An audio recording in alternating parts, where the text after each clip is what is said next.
Bonjour à tous, c'est vraiment un plaisir de vous retrouver sur cette conférence parce que ça permet de sortir un peu de chez soi, même si ça reste virtuel. Donc on voit un petit peu ce qui se passe à l'extérieur et ça permet aussi de partager un peu les tips, les cas que l'on rencontre, bons comme mauvais, liés à ce contexte très particulier. Donc je vais me présenter rapidement et dérouler la présentation. Je suis directeur associé du cabinet Heads Up Consulting.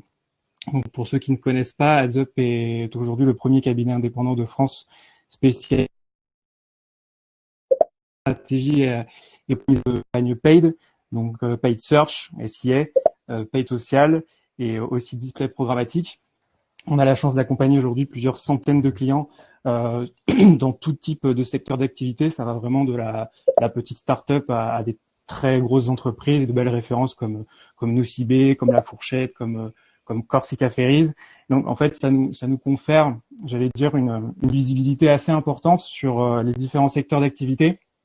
À noter que plus de 50% de notre portefeuille client est e-commerçant, donc il y a quand même une dominante e-commerce, mais on a aussi des clients dans d'autres secteurs, le B2B, la banque assurance, voyage, etc. Je parlais de Corsica Ferry.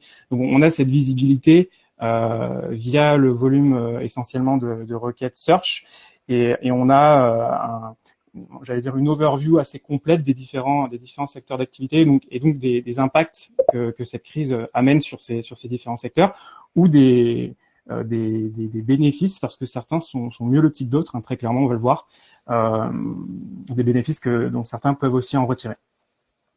Donc la thématique de cette intervention sera justement comment faire que vous soyez impacté négativement, voire à l'arrêt. Certains ont mis leur campagne complètement à l'arrêt parce que l'activité, c'est pas la peine de dépenser inutilement au regard du contexte, hein. On peut penser par exemple à nos annonceurs comme La Fourchette. Bon, tous les restaurants sont fermés, donc faire des réservations, c'est compliqué en ce moment.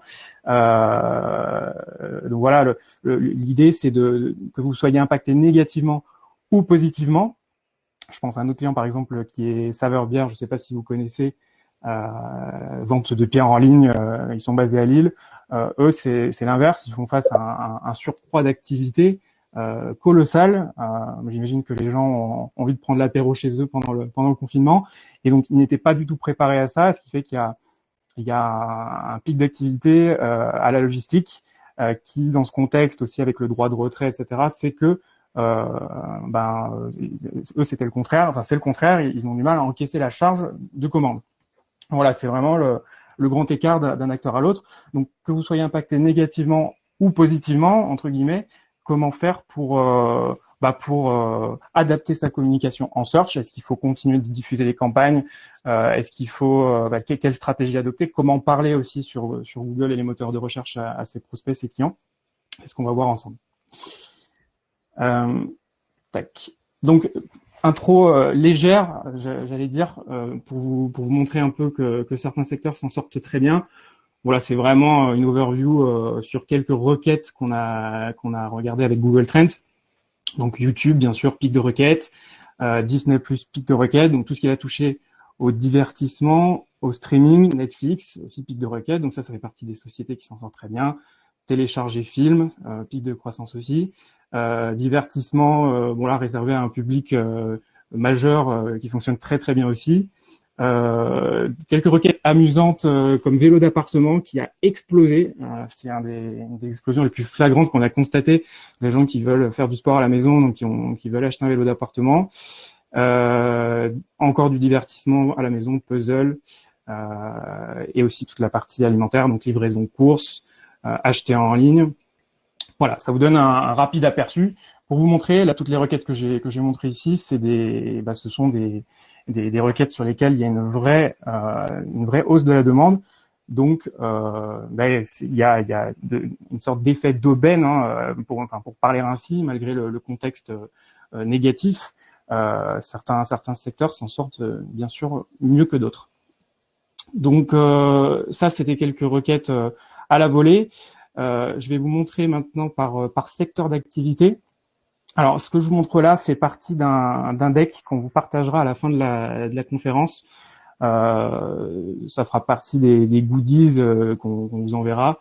des goodies digitaux. On a fait une étude par secteur d'activité avec quelques commentaires sur l'état de chaque secteur. On a fait ça sur Google Data Studio, vous regarderez, c'est assez intéressant. Donc là, home office, voilà, idem, croissance des requêtes, sans surprise parce que beaucoup de télétravail. On parlait en début de conférence de plus de 25 millions de télétravailleurs. Donc là, pour le coup, ceux qui n'étaient pas équipés ont dû correctement s'équiper pour faire face à ces prochaines semaines. Idem sur tous les outils collaboratifs, donc liés aussi au télétravail, on pense à Skype, Google Drive, Trello, etc., etc. Idem, ça fait partie des secteurs d'activité qui sont plutôt bien lotis en ce temps de crise. Sur toute la partie éducation, toutes les collèges, les lycées, les universités sont fermés, donc il y a de plus en plus de cours à distance qui s'organisent, et donc des recherches autour de cela sur les plateformes de e-learning, comment dispenser des cours en ligne, comment continuer de garder le contact entre enseignants et élèves.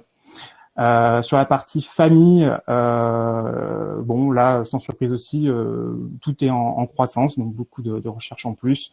Occuper les enfants, jeux d'enfants, séries télévisées, des jeux phares qui ressortent aussi, Monopoly, voilà.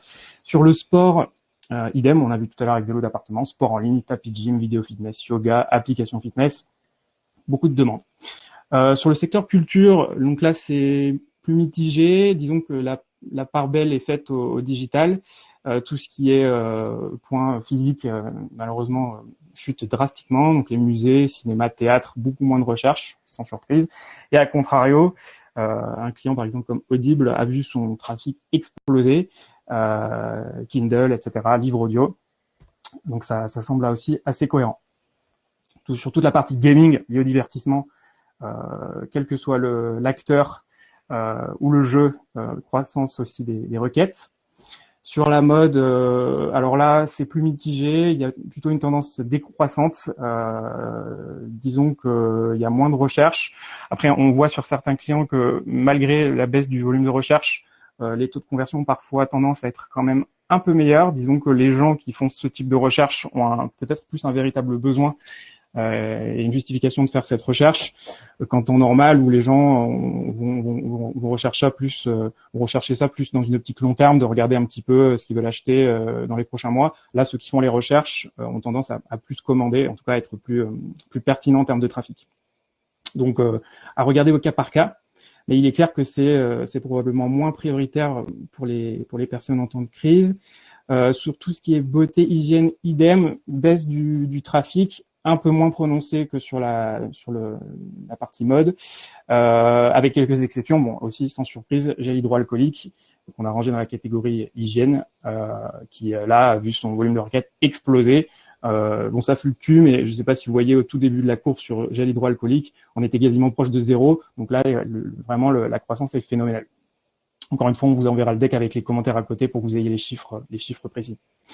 Ensuite, l'impact sur l'alimentaire, voilà, explosion des requêtes, Auchan, Carrefour, livraison course, livraison à domicile aussi de nourriture, Uber Eats, livraison repas, et malheureusement, comme je le disais au départ, la fourchette qui, là pour le coup, réservation dans les restaurants physiques, qui est plutôt en berne, même en termes de volume de requêtes. Les gens cherchent beaucoup moins la fourchette. Sur la partie cuisine, il y a une vraie tendance du do it yourself, donc avec des requêtes, voilà, comment faire son pain, machine à pain, congélation, recettes de cuisine, beaucoup de croissance aussi sur Thermomix. Maison déco, là c'est aussi plutôt mitigé, baisse des requêtes sur électroménager, meubles, décoration, et augmentation sur la partie bricolage, donc il rejoint aussi cette tendance do it yourself qu'on a vu sur la partie cuisine. Sur l'outdoor, donc là ceux qui ont la chance d'être confinés à la maison avec un jardin sont ceux qui font exploser là les requêtes, chaises de jardin, salon de jardin, jardinage, barbecue. On a la chance d'accompagner Weber qui là idem a vu son pic d'activité complètement exploser sur la vente de barbecue, a fortiori avec les beaux jours qui arrivent. Donc les personnes qui ont la chance d'être confinées avec un extérieur, voilà, pousse les requêtes sur cette catégorie-là. Voilà, donc on a vu par secteur. Alors, ça couvre pas tous les secteurs. On n'a pas parlé de B2B, on n'a pas parlé de typiquement la banque assurance, etc. C'est dur de tout évoquer. Là, c'était assez centré sur les catégories e-commerçants, j'allais dire. Mais bon, voilà, ça donne déjà un ordre d'idée. Après, si vous souhaitez qu'on aborde une catégorie en particulier, un secteur particulier, n'hésitez pas à le poser en question ou à m'envoyer un mail par la suite. Donc maintenant, pour répondre concrètement à la question, quelle stratégie adopter? Alors, il y a deux cas de figure. Soit vous êtes complètement impacté dans le mauvais sens du terme, et dans ce cas-là, peut-être que vous avez mis vos campagnes à l'arrêt. On va regarder si c'est une si bonne idée que ça. Soit vous êtes impacté positivement, et dans ce cas-là, comment s'en sortir? Comment arriver à gérer l'afflux de commandes ou l'afflux de demandes, tant sur la partie logistique que traitement s'il s'agit de prospects. On va rentrer un peu dans le détail. Donc déjà, ce qu'il faut savoir, alors on va rester bien sûr pour le thème de cette conférence focalisé sur le search, qui est vraiment notre cœur d'activité. Donc là, je parlerai search uniquement pour la stratégie. Ce qu'il faut savoir, c'est que sur des régies comme Google Ads, vous avez la possibilité de créer des bassins d'audience datés avec une date de début et une date de fin. Donc, ce qu'on vous invite vivement à faire sans attendre, c'est déjà de créer un bassin période Covid. Alors la date de fin, on la connaît pas. Bon là, on a mis 30 avril, on est peut-être un peu optimiste. Après, vous pouvez toujours adapter ou créer une nouvelle liste par la suite. Peut-être mois par mois aussi, ça peut être intéressant, voire semaine par semaine, en fonction de l'évolution des événements. En tout cas, créer une liste d'audience qui viendra embaser tous les visiteurs de votre site, qu'ils soient acquis via le paid ou l'organique ou d'autres canaux. Ça concerne tous les visiteurs, pas uniquement les visiteurs issus de Google Ads. Créez cette liste et mettez en mémoire en fait cette audience de façon à pouvoir lui parler intelligemment derrière. C'est l'une des clés pour adapter votre communication en search. Très souvent, le budget Google Ads représente un des plus gros budgets marketing digital, pour les annonceurs. Donc c'est dommage de ne pas taguer ces personnes-là et de ne faire quelque chose finalement, de se dire bon, on laisse la crise passer, on voit ce qui se passe par la suite. En réalité, même si vous coupez toutes vos campagnes, vous avez quand même très certainement un afflux de visiteurs sur votre site. Donc vous pouvez continuer à parler à ceux qui viennent vous voir, même s'ils viennent via les canaux organiques. Donc créer cette liste-là, et derrière, tout l'enjeu sera d'arriver à parler à ces personnes d'une manière adaptée, en fait, d'une manière différente. Vous avez la possibilité de les recibler, ces personnes-là, soit sur le search, soit sur le display. Donc sur le display, ça parle généralement à tout le monde, c'est le retargeting classique, les bannières qu'on voit en naviguant sur Internet. Mais on peut aussi retargeter ces personnes-là en search. Ça s'appelle le RLSA, c'est-à-dire Remarketing List for Search Ads. Donc ces bassins-là d'audience qu'on a emmagasinés, on peut leur parler différemment. Et on peut décliner finalement 3 stratégies autour de cela. Première stratégie, vous avez la possibilité déjà d'aller vous positionner peut-être sur des champs sémantiques différents pour ces personnes-là. Peut-être sur des mots-clés plus génériques. Si vous êtes par exemple vous voyez qu'il y a un comment dire, ça amène un effet positif sur votre activité, vous avez envie de développer encore plus, vous pouvez aller sur des requêtes peut-être plus élargies. Mais les annonces ne s'afficheront qu'auprès des personnes qui sont venues sur votre site précédemment, et pas auprès de tous ceux qui tapent le mot-clé. Typiquement, pour reprendre l'exemple de Saveur Bière, on peut envisager d'acheter par exemple bière en large et de se dire, on va uniquement cibler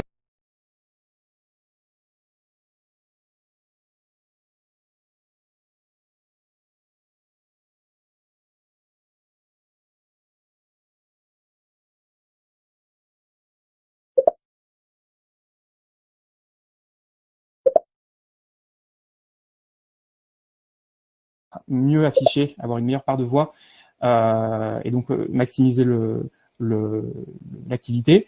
Ou à contrario, je peux réduire temporairement les enchères, voire même couper totalement la diffusion sur certains bassins. Donc là, idem, en fonction de votre activité, du contexte, vous pouvez jouer sur les listes d'audience que vous aurez créées, notamment sur la liste d'audience Covid dont j'ai parlé juste avant, et adapter la communication. Stratégie numéro 3, vous pouvez modifier le message qui est dans vos annonces. Donc, déjà venus, n'hésitez pas à leur faire passer le message si jamais vous avez encore une activité fonctionnelle.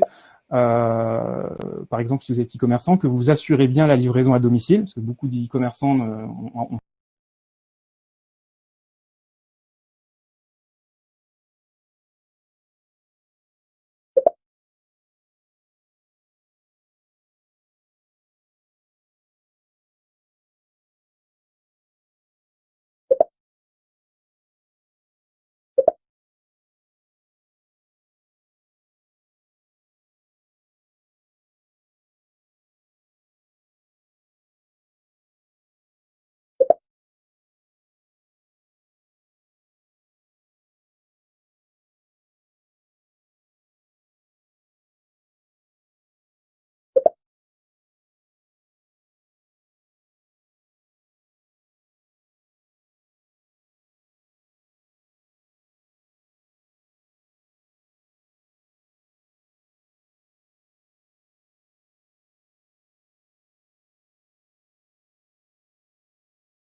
potentiellement à la fois réduire votre volume d'activité parce que vous n'avez pas la charge d'encaisser, ou, ou voilà, simplement s'ouvrir sur de nouveaux champs sémantiques. Donc le but, c'est d'arriver à une sorte de board d'audience tel que celui-ci. Là encore, c'est un exemple. Mais il faut vraiment que vous ayez votre stratégie d'audience écrite sur un papier et de ne pas naviguer à vue, de ne pas dire je coupe tout, je garde tout. Piloter en fonction du contexte. Si vous êtes un e-commerçant qui vend, typiquement, on a vu que sur les barbecues, ça cartonnait et que sur la mode, par exemple, ça fonctionnait un peu moins bien. Si vous vendez sur votre site plusieurs catégories de ces produits-là, adaptez déjà le champ sémantique en regardant peut-être uniquement les produits barbecue. Et sur les produits barbecue, peut-être qu'on va se dire, on va uniquement cibler des personnes qui sont venues plusieurs fois ces dernières semaines, donc il y a une forte appétence pour le site. Et on va peut-être couper le trafic auprès des personnes qui sont venues qu'une fois au cours des 3 dernières semaines et qui a très peu de chances de convertir. Voilà, c'est qu'un exemple, mais encore une fois, adapté en fonction de votre contexte et de votre activité. Mais donc, vous devez arriver à avoir une sorte de board tel que celui-ci, où vous listez les audiences issues de votre propre data que vous allez activer, donc les non-convertisseurs, ceux qui ont déjà converti, peut-être si vous faites des campagnes YouTube, tous ceux qui ont vu vos vidéos. Voilà. Sur cette partie-là, qu'est-ce qu'on fait? On booste les CPC. Ceux qui n'ont pas converti, on leur met un code promo en personnalisant l'annonce, par exemple. Et ensuite, utilisation de data externes, donc les data Google ou les data third party. Donc, par exemple, ici, les propriétaires de maisons, ça peut être sympa, par exemple, pour les barbecues. Généralement, s'il y a une maison, il y a un petit terrain, donc peut-être ça peut être intéressant de les cibler plus que d'autres. Les acheteurs compulsifs, les aficionados de musique. Ici, ce ne sont que des exemples. La liste est très très vaste, mais à vous de monter votre stratégie d'audience spéciale crise, entre guillemets. Et donc, enfin, pour terminer cette présentation, sur la partie, cette fois, lifetime value, là, on parlait des audiences à la fois de votre site et des audiences third party. Mais c'est très important aussi dans ce contexte de capitaliser sur vos clients existants. parce que ce sont peut-être eux plus que d'autres qui peuvent aider à préserver votre activité. Et les clients qui vous connaissent déjà, qui ont déjà commandé chez vous. Donc important d'avoir une stratégie aussi de lifetime value. Lifetime value, on l'entend souvent. Ça se base sur trois facteurs qui sont la récence d'achat, la fréquence d'achat et le montant d'achat.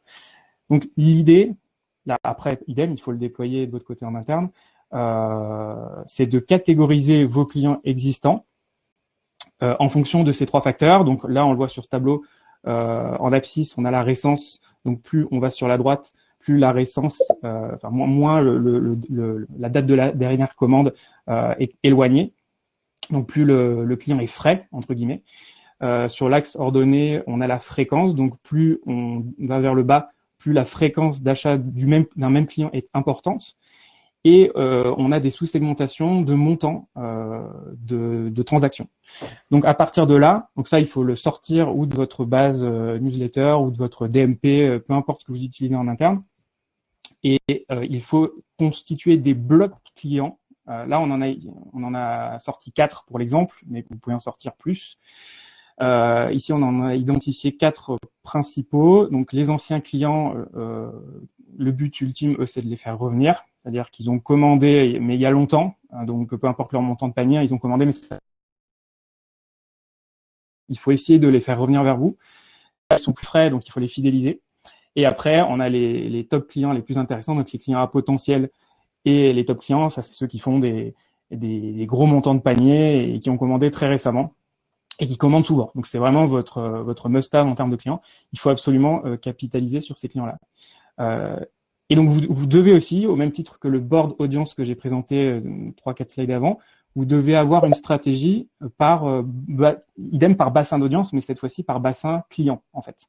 Et pour chacun des blocs que vous allez identifier dans votre base de données, vous devez adapter la communication. Là, idem pour les exemples, vous montez un petit peu la réflexion à avoir. Ancien client, là, l'idée serait d'adapter le wording au contexte Covid, donc préciser que vous maintenez la livraison, par exemple.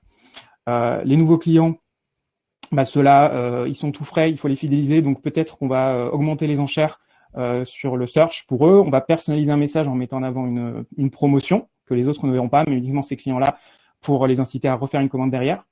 Les clients à potentiel, ceux-là, on peut envisager par exemple d'ouvrir sur des keywords plus génériques parce que on sait qu'ils commandent souvent chez nous, donc on peut envisager d'aller sur des keywords plus larges parce qu'on sait qu'ils ont plus de chances de commander, donc ça peut être rentable.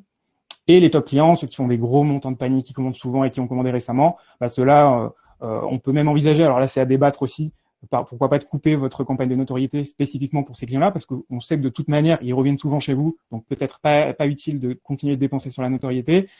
Et là, là aussi se positionner sur des keywords génériques et aussi personnaliser le message.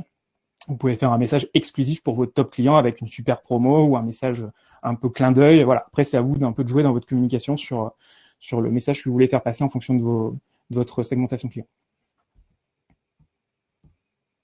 Voilà. Donc, pour résumer les bonnes pratiques, alors il y en a encore beaucoup d'autres, mais on a identifié celle-là.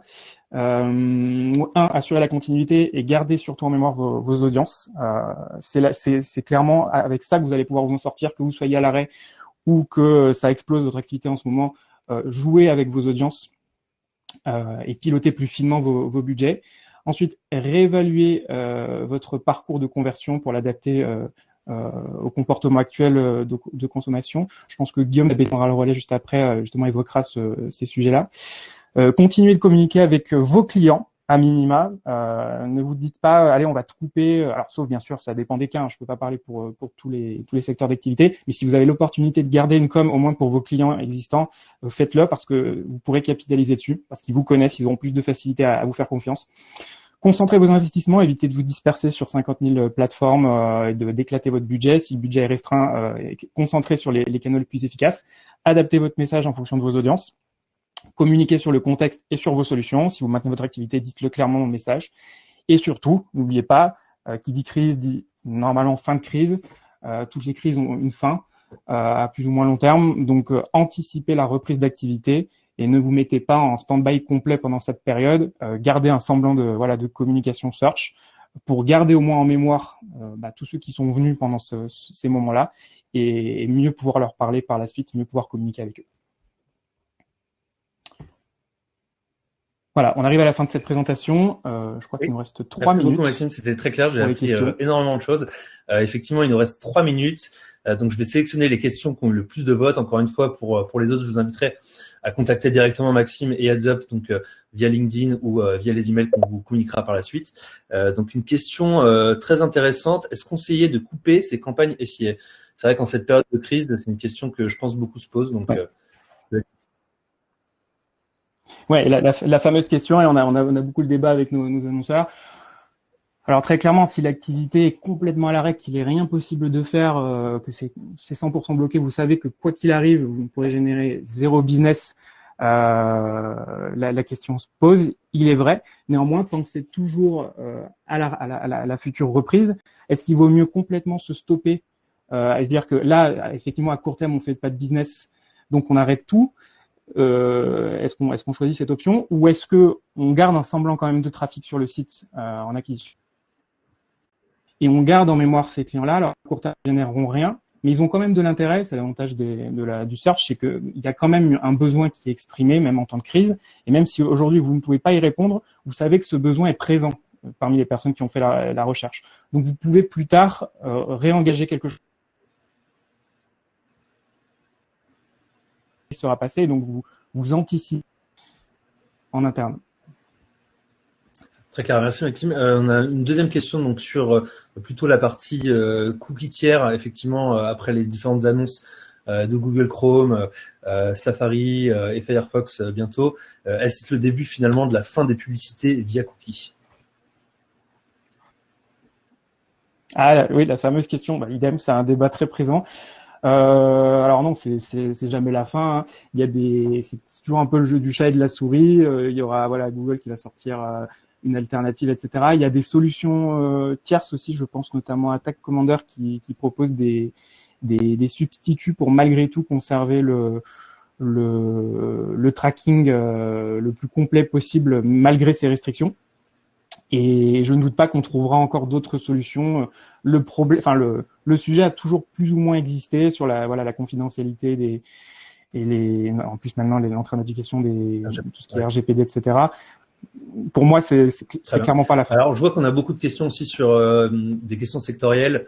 Là, encore une fois, n'hésitez pas à les poser directement à Maxime. Je pense qu'on n'aura pas le temps de parler de tout ça, mais peut-être sur une dernière question assez rapidement, Maxime. Est-ce qu'il y a des leviers sur lesquels il faut se focaliser en priorité? Excellente question. Levier à se focaliser en priorité. Je dirais que pour moi, et ça reste dans la lignée de ce qui se fait en termes de répartition budgétaire sur le paid, c'est le search pour moi reste la valeur sûre parce que ça reste un besoin exprimé concrètement sur un moteur. Donc on sait qu'il y a un besoin. Après on y répond pas.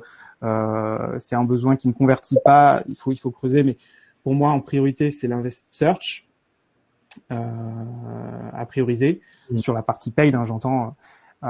Et après, si vous souhaitez continuer d'engager, il y a toute la partie sociale qui peut être intéressante en complément du search. C'est-à-dire qu'il ne faut pas faire de la communication sur social ads en silo, mais peut-être justement profiter de cette communication pour réengager derrière via le search. Donc aussi faire communiquer ces canaux entre eux et ne pas les faire jouer en silo et regarder les datas en silo.